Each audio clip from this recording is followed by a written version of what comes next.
and Satan also came with them. The Lord said to Satan, "Where have you come from?" Satan answered, "From roaming throughout the earth, going back and forth from it." This is Satan's job. We know there's evil in the world, right? We see it all the time in the news. I've turned off the news because all it is negative or over-publicized, issues. So we know Satan's constantly roaming the earth. It's not anything new. He's been doing it since Job's day, and even before that, since God kicked him out of heaven. So as we're going through this process of faith, know that Satan's come to steal, kill, and destroy your life, your calling. He's not going to physically come out like a lion and eat you in the streets down in Dublin, okay? He's coming to attack you in every level that he can to destroy you, because each and every one of you in this church has a calling, has potential, has a big plan of God's kingdom. And so in verse 8 it says, the Lord said to Satan, "Have you considered my servant Job? There's no one else like him on earth. He's blameless and upright, a man who fears God and shuns evil." Satan said, "Does Job fear God for nothing? Have you put a hedge of protection around him and his household and everything he has?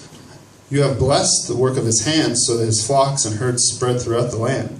But now stretch out your hand to strike everything he has, and he will surely curse you." The Lord said to Satan, "Very well, then everything he has is in your power, but on the man himself do not lay a finger." Then Satan went from the presence of the Lord. So here's a perfect example. God's going to allow things to happen to you in the process. Amen? Mm-hmm. He's not going to make it a pretty process. You say pretty process? Pretty process. It's not going to be pretty at all. Ever. Okay? It's not going to be lilies and lollipops, as we like to say in America. It's not going to be, some beautiful meadow where you prance through with green pastures and little sheep, right? You guys have sheep here in Ireland? Yes. It's not going to be a pretty process. Job, in chapter 1, God allowed Satan to touch and destroy his belongings. Everything that he had that made him his status. Okay? Now, I'm sure a lot of you don't have 5,000 donkeys and tons of servants and lots of sheep and goats and camels and stuff, right? Am I correct? If you do, raise your hand. No, I'm just kidding. You don't have that. But what you possess, you guys hold up most dear, right? I have some cool toys. I have lots of cameras and guitar. I play guitar in the worship band with Pastor Aaron's church. I have a lot of cool things. But guess what? If I lost those things, I'd be pretty upset. Oh man, my guitar got stolen. What the heck?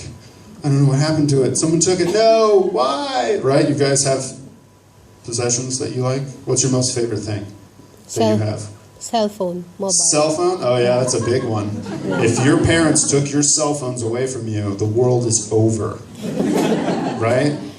How am I going to live? My friends won't know where I'm at. Facebook will never know. Right? So during the process of faith, during the trials and tribulations, expect things to disappear. Expect things to not be the same. Expect to get uncomfortable. And that's exactly what started happening to Job.